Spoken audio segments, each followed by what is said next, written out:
নমস্কার বন্ধুরা, ধর্মকথা চ্যানেলে তোমাদের অনেক অনেক স্বাগত। আজকে একটি অতি গুরুত্বপূর্ণ বিষয় যেটা আপনাদের সামনে আমি তুলে ধরব। বিষয়টি হলো তর্পণ কি। তর্পণ কথার অর্থ কি, প্রেত তর্পণ বা পিতৃতর্পণ কি, এই প্রেত বা পিতৃতর্পণ আমরা কেন করি বা কেন করব। যদিও আমরা সকলে জানি আমরা সাধারণত মহালয়ার দিন এই তর্পণ কার্য করি, তাহলে অনেকের মনে প্রশ্ন, এই মহালয়ার দিনই কেনই বা আমরা এই তর্পণ করি, আর এই তর্পণ প্রচলিত হলো কি করে, এবং অনেকের মনে প্রশ্ন আসে মেয়েরা কি তর্পণ করতে পারে। এই সব অনেক ধরনের প্রশ্নের উত্তর আপনারা পাবেন এই ভিডিও থেকে। তাই আর এই তর্পণ তাছাড়া ওই দিন আমরা কি কি তর্পণ করি, এবং সবচেয়ে গুরুত্বপূর্ণ প্রশ্ন অনেকের মনে যেটা উঁকি মারে সেটা হলো এই তর্পণ না করলে কি কি ক্ষতি হতে পারে, কি সমস্যা হতে পারে, এবং সেই সঙ্গে এই তর্পণ করলে এর ফলে কি কি ফল লাভ হয়, আর এই প্রেত তর্পণ বা পিতৃতর্পণ প্রেতপক্ষতে করতে হয় কেন, আর এই প্রেতপক্ষ কবে থেকে শুরু হয় এবং কবে শেষ হয়, এবং দেবীপক্ষ কবে শুরু হয়, সবটাই আপনাদের সামনে আমি তুলে ধরার চেষ্টা করব। তাই বন্ধুরা, দয়া করে স্ক্রিপ্ট না করে পুরো ভিডিওটি শোনার ও দেখার অনুরোধ রইল, কারণ এই সব বিষয়ে আমাদের জেনে রাখা অত্যন্ত জরুরি বা উচিত। আমরা সবাই কিন্তু নিজেদের প্রিয়জনদের কোনো না কোনো সময় হারাতে হয়, আর তাদের আত্মার শান্তি কামনার জন্য এই তর্পণ কিন্তু আমরা করে থাকি। আর কোনো বিষয়ে জেনে যে কাজটি করা তার একটি মাহাত্ম্য কিন্তু আলাদা, আর না জেনে করা তার ব্যাপারটা কিন্তু আলাদা। অর্থাৎ জেনে কাজ করা, না জেনে কাজ করার মধ্যে একটি বিশাল পার্থক্য কিন্তু থাকে। তাই কোনো কার্য করার পূর্বে সে বিষয়ে অবশ্যই আমাদের জানা দরকার, বিশেষ করে আধ্যাত্মিক বিষয়ে, কারণ তাতে ভক্তি জন্মায়, আর আধ্যাত্মিক বিষয় ভক্তি ছাড়া অসম্পূর্ণ। তাই আমি প্রতিটি বিষয়ে বা প্রতিটি ভিডিওতে আমি স্ক্রিপ্ট না করার কথা বলি, যাতে আপনারা সঠিক নিয়ম মেনে ভক্তিভাবে আধ্যাত্মিক কার্যগুলি করতে পারেন। যাই হোক, বেশি দেরি না করে শুরু করা যাক। তর্পণ কথার অর্থ কি? ত্রুপ থেকে এসেছে তর্পণ, আর তর্পণ কথার অর্থ হলো সন্তুষ্ট করা বা খুশি করা। ভগবান, ঋষি ও পূর্বপুরুষদের আত্মার উদ্দেশ্য জল নিবেদন করে তাদের সন্তুষ্ট করাকেই বলা হয় তর্পণ করা। তাই তর্পণ করার সময় তাদের নাম গোত্র উল্লেখ করে তিল জলসহ একসঙ্গে নিয়ে পূর্বপুরুষের আত্মার উদ্দেশ্য নিবেদন করা হয়। এটিই হলো তর্পণ। পুরাণে বলা হয়েছে, পিতৃপুরুষ বা পূর্বপুরুষ তুষ্ট হলে তাদের আশীর্বাদে জীবত্বদশায় পিতৃপুরুষ দোষ কেটে যায়, এবং সঙ্গে দীর্ঘায়ু, ধনসম্পত্তি, দীর্ঘদিন ধরে আটকে থাকা কোনো কার্য বা অসফল কোনো কার্য কিন্তু সম্পন্ন হয়ে যায়, এবং সেই সঙ্গে জ্ঞান, শান্তি, মৃত্যু এবং মৃত্যুর পর স্বর্গ মোক্ষলাভ কিন্তু হয়ে থাকে তাদের আশীর্বাদে। এবার আসি 2, প্রেতপক্ষকাল বা তর্পণকাল কবে থেকে শুরু হয় এবং কবে শেষ হয় বা কতদিন পর্যন্ত থাকে। ধর্মশাস্ত্র অনুসারে সূর্য যখন কন্যা রাশিতে প্রবেশ করে তখন থেকে পিতৃপক্ষের সূচনা হয়, আর পরে সূর্য যখন বৃশ্চিক রাশিতে প্রবেশ করে তখন প্রেতপক্ষ শেষ হয়। অর্থাৎ আমরা সকলেই জানি মহালয়া অমাবস্যাতে শুরু হয়, আর এই অমাবস্যার 15 দিন আগে যে পূর্ণিমা তিথি থাকে, ঠিক তারপর থেকে অর্থাৎ প্রতিপদ, দ্বিতীয়া, তৃতীয়া, চতুর্থী, পঞ্চমী, ষষ্ঠী, সপ্তমী, অষ্টমী, নবমী, দশমী, একাদশী, দ্বাদশী, ত্রয়োদশী, চতুর্দশী ও অমাবস্যা, এই 15 দিন পর্যন্ত প্রেতপক্ষকাল চলে থাকে, যা তর্পণকালও বলা হয় বা প্রেতপক্ষকাল বলা হয়। অর্থাৎ ওই পূর্ণিমাতে সূর্য কন্যা রাশিতে প্রবেশ করে এবং প্রেতপক্ষ শুরু হয়, এবং মহালয়ার দিন অমাবস্যাতে সূর্য বৃশ্চিক রাশিতে প্রবেশ করে, তখন প্রেতপক্ষ বা প্রেতকাল শেষ হয়। এবারে আসি, আপনাদের মনে প্রশ্ন আসতে পারে যে এই 15 দিন প্রেতপক্ষ থাকতেও মহালয়ার দিনই কেনই বা আমরা তর্পণ করতে যাই। এই 15 দিনের মধ্যে তো আমরা তর্পণ করতেই পারি, তাই তো?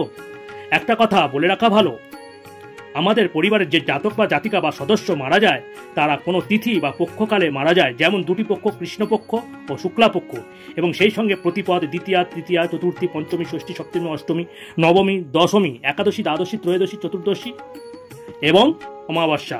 এই 15 দিন ধরে কিন্তু আমাদের তিথি বা পক্ষকাল চলে। যে কোনো এই তিথিতে কিন্তু আমাদের প্রিয়জনরা মারা যায়। সেই তিথি অনুযায়ী এবং জাতক জাতিকাকে কিন্তু জল বা তর্পণ করা যেতে পারে।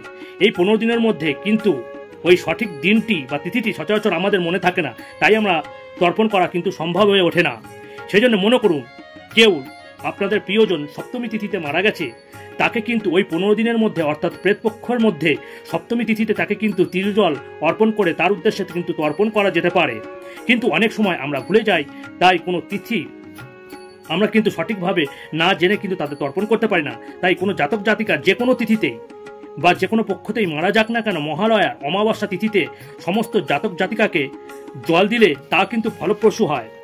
তবে চেষ্টা করবেন মহালয়ার দিন যাতে ওই অমাবস্যা তিথিটি যেন অবশ্যই পেয়ে থাকে, কারণ আমরা অনেকেই একটি ভুল করে থাকি যে মহালয়ার দিন অমাবস্যা তিথি শুরু হওয়ার আগেই আমরা জল প্রদান করি, যা কিন্তু ফলপ্রসূ হয় না।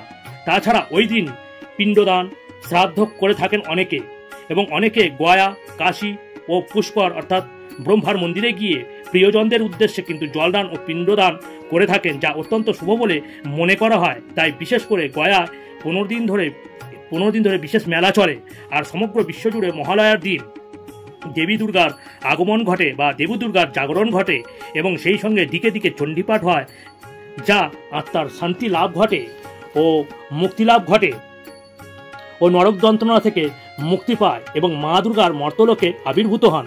তাই তর্পণের জন্য মহালয়ার দিন বিশেষ উপযোগী বলে মনে করা হয়।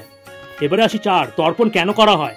শাস্ত্রে বলা হয়েছে এই 15 দিন প্রেতপক্ষ চলাকালীন আমাদের পূর্বপুরুষরা এই 15 দিনের জন্য ক্ষুধার্ত তৃষ্ণার্থ অবস্থায় এই মর্তলোকে পরিভ্রমণে আসেন, যাতে তাদের আত্মীয় স্বজন বা প্রিয়জনেরা তাদের একটু জলদান বা পিণ্ডদান দ্বারা তাদের এই ক্ষুধা বা তৃষ্ণা মেটাতে পারে বা নিবারণ করতে পারে।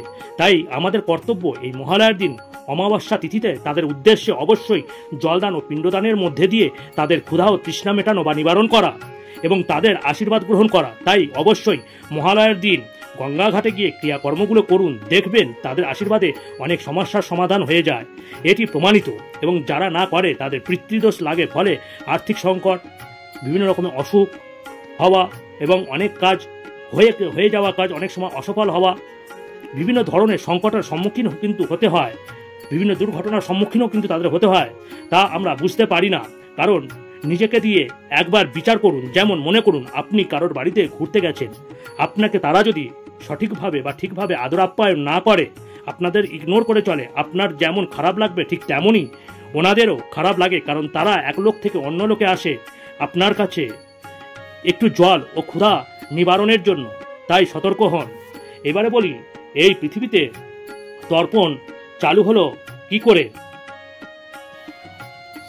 মহাভারত চলাকালীন এই মহাভারতে যখন কর্ণের মৃত্যু হয়, কর্ণ মৃত্যুর পরে যখন তিনি ইন্দ্রলোকে যান, ইন্দ্রলোকে যাওয়ার পরে কর্ণকে সোনা, হিরে, মাণিক্য দেওয়া হয়।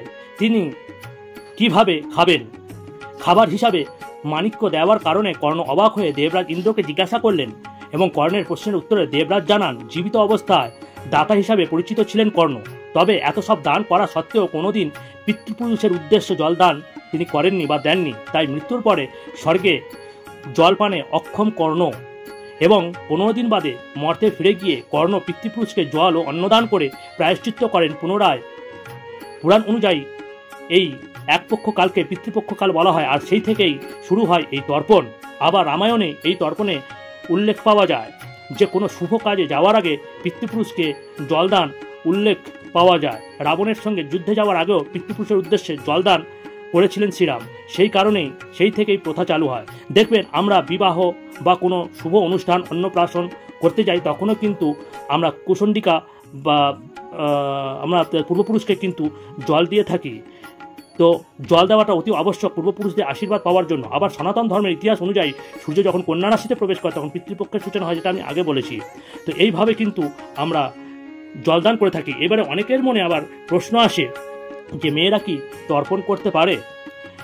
অবশ্যই করতে পারে। মানুষের বিশ্বাস একসময় পূর্বপুরুষেরা পিতৃলোক ছেড়ে তাদের উত্তরপুরুষদের বাড়িতে অবস্থান করে, যাকে আমরা পিতৃপক্ষ বলে থাকি। আর মেয়েরা তর্পণ করতে পারে।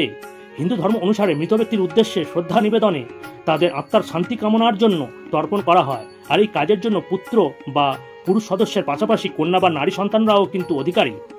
শাস্ত্রীয় ব্যাখ্যা অনুসারে শাস্ত্রীয়ভাবে তর্পণ একটি পবিত্র কাজ।